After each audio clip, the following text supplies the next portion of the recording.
Guys, কি খবৰ সকলোৰে? আশা কৰোঁ চবে ভালে আছে। বৰ্তমান বাৰু মোৰো ভালে। এয়া মই দুপৰীয়াৰ সাজ বনাবলৈ লৈছোঁ, ভাবিলোঁ আপোনালোকৰ লগতো শ্বেয়াৰ কৰোঁ। এয়া মই কুকাৰত চাউল দিছিলোঁ, ভাতটো মানে বনাবলৈ তেনেকৈ মানে তাতে হেৰি দি দিছিলোঁ, দালিটো মানে বইল কৰি লৈছিলোঁ এটা মগ এটাত। তেনেকৈ মানে দালিটো এতিয়া চম্ভাৰ দিছোঁ। কেৰাহীখন পাতি মিঠাতেল, পিঁয়াজ, জলকীয়া, নহৰু, মানে ইজি হয়। গৰম পানীটো লাইনত বনাই ল'লে হট কেটলেটত, তাৰপিছত আকৌ ভাতটো সিজিল হ'ল। তেনেকৈ আকৌ এয়া দেখিছেনে, দালিখিনিও সিজি গ'ল ধুনীয়াকৈ। চম্ভাৰ দি দিলেই হৈ গ'ল তেনেকৈ। তাৰপিছত এতিয়া মই হালধিটো দি দিম, দি দালিখিনি অকণমান বহাই দি তাত ভাজি ল'ম। ভাজি লৈ আৰু পানীটো ঢালি দিম। তেনেকৈ কিছু সময় উতল খালে হৈয়ে যাব দালি। এয়া আদাখিনি দি দিলোঁ। আৰু কি জানেনে, মই মানে অকল সুদা হাতেৰে দিছিলোঁ, ইমান যে পুৰিছিলে মোক। আকৌ থৈ ল'ব লগা হ'ল। তাৰপিছত আকৌ গৰম পানী দি কোৰাছখনেৰে মানে ছাইডত লাগি থকাখিনি ভালকৈ দি কিনে আকৌ দিলোঁ তেনেকৈ। এইটো মানে ইজি হয়, নহ'লে মানে দালিটো সিজোতে বহুত সময় গুচি যায়।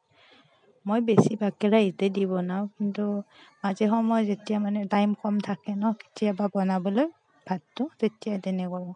সেয়া দেখিছেনে, টেঙাটো যে ইমান মিঠা আছিলে খাবলৈ। মই এক পিচ কিন্তু মই চোবাই খাইছোঁ, দেখিব পিছত।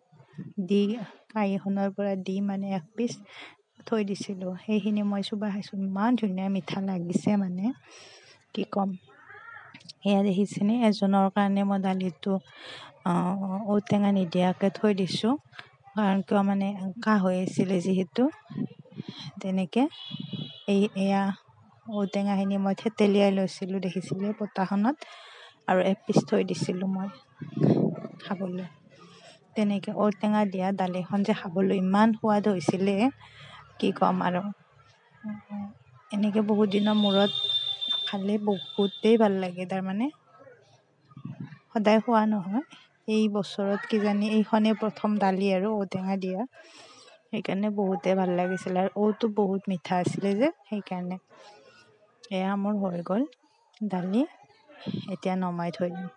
সেয়া মোৰ পিঁয়াজ, জলকীয়া, নহৰু তেনেকৈ কাটি, সেইখিনি কি দেখা পাইছেনে, কল ওলাই কিনে যে কলফুলটো ৰৈ যায়, তেনেকৈ কলফুল আছিলে, ধুনীয়াকৈ কুটি। ক্লিপটো লোৱা নহ'ল বাৰু, গোটেইখিনি আৰু লৈ থকা সম্ভৱো হয় কেতিয়াবা, বেলেগ কামতো বিজি হৈ থকা যায়, মাজে মাজে কৰা যায়। সেয়ে মানে গোটেইখিনি ক্লিপ মই লোৱা নাই। এয়া পিঁয়াজ, জলকীয়া, নহৰু তেনেকৈ তেলত দি এতিয়া মই কলফুলখিনি কুটি থৈছিলোঁ যে সেইখিনি দি দিছোঁ। এয়া তাৰমানে কিছু সময় ফ্ৰাই কৰি হালধি আৰু নিমখটো দিম তাত মই। তেনেকৈ আৰু বৰ বিশেষ দিব লগা একো নাই, মছলা পাতি তেনেকৈ নিদিওঁ মই। কলফুল ভাজি খাম আজি। আৰু কলফুল খাৰেদিও খাব পাৰি, বা মচুৰ দালি দি কেতিয়াবা বনাই খাব পাৰি। মোৰ খোৱা হয়, বনালে কেতিয়াবা মচুৰ দালিৰে বা কলফুল খাৰেৰে মাছৰ মাথা দি বনালে, তেনেকুৱাকৈ বাৰু আপোনালোকৰ লগত শ্বেয়াৰ কৰিম পিছেপৰে। কিন্তু আজি যিহেতু ফ্ৰাইয়ে কৰিলোঁ, সেইকাৰণে মানে ফ্ৰাই কৰাটোৱে শ্বেয়াৰ কৰিলোঁ আৰু আপোনালোকৰ আগত।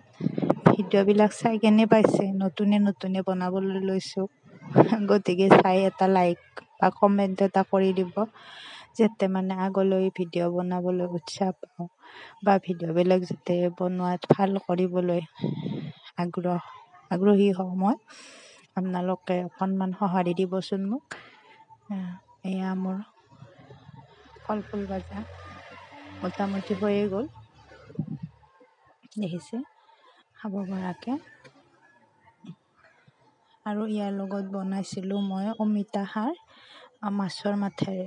সেইটো ক্লিপ লোৱা নহ'ল মোৰ, পিছত কেতিয়াবা দেখাম বাৰু। এয়া অমিতা খাৰখিনি, যিখিনি মই মানে আগতে বনালোঁ ভাতখিনিতকৈ অমিতা আৰু মাছৰ মাথা। ইমান ধুনীয়া সোৱাদ হৈছিল। অমিতাটো মানে এনেও যেতিয়া মানে অলপ বেছি পুৰঠ হ'ব, ৰং আধা হালধীয়া টাইপ হয়, তেতিয়া মানে বেছি সোৱাদ লাগে খাবলৈ। ডাইৰেক্ট পকা নহয়, অকণমান যে আধা পকা টাইপৰ হয়, তেতিয়া মানে অমিতা খাৰ বনালে বহুতেই সোৱাদ লাগে আৰু খাব। তেনেকৈ মাছৰ মাথা দি পিনে বনাইছিলোঁ মই। এয়া দালি দিছোঁ আৰু দিছোঁ ঔটেঙা। ইমান মজা হৈছিলে মানে খাবৰ কাৰণে। দালি আৰু এইখিনি কি গম পাইছেনে? মানে বাচ্ছা জন্ম পালে যে মামাহঁতৰ পিনৰ মানে জ্বলা বটা দিয়ে, সেইখিনি জ্বলা বটা আৰু কোনে কোনে বাৰু খাই ভাল পায়। তেনেকৈ দালিত ঔটেঙা দিয়া, এয়া কলফুল ভাজি, অমিতাৰ খাৰ মাছৰ মাথাৰে আৰু জ্বলা বটা।